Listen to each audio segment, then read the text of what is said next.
అందరికీ వందనాలు.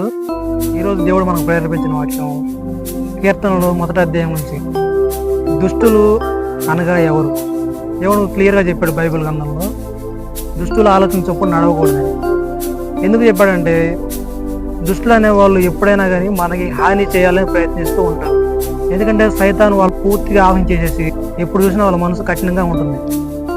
అప్పుడు వాళ్ళ మనసులో ఆలోచన ఎలా ఉంటాయంటే ఎప్పుడు ఎదుటి వాళ్ళని హాని చేద్దాం, వాళ్ళని ఏదో ఒకటి అని గొడవలు పెట్టుకుందాము, లేకపోతే దొంగతనాలు చేద్దాం, హత్యలు చేద్దాం అని విపరీతమైన ఆలోచనలతోటి వాళ్ళు ఆ ఉద్దేశాలతో బతుకుతూ ఉంటారు.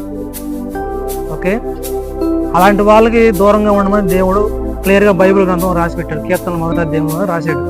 ఓకే, ఇప్పుడు అలాంటి వాళ్ళు ఎలా మారుతారంటే వాళ్ళ పేరెంట్స్ కానీ, బంధువులు కానీ, స్నేహితులు కానీ వాళ్ళ గురించి ప్రార్థన చేసి దేవుని ఎదుటికి తీసుకెళ్తే దేవుడు తప్పకుండా వాళ్ళని కరుణించి మార్చే అవకాశం ఉంది. కాబట్టి పేరెంట్స్, స్నేహితులు, బంధువులు అటువంటి వాళ్ళు ఏమైనా ఉంటే జ్ఞాపకం చేసుకొని తప్పకుండా వాళ్ళ కోసం ప్రార్థన చేసినట్లయితే దేవుడు తప్పకుండా వాళ్ళని కరుణ చూపించి వాళ్ళని బాగు చేసే అవకాశం ఉందని ఈ వీడియో ద్వారా మీకు తెలియపరుస్తున్నాం. చాలా మంది ఫోన్ కాల్ చేసి ప్రార్థన చేయించుకుంటున్నారు.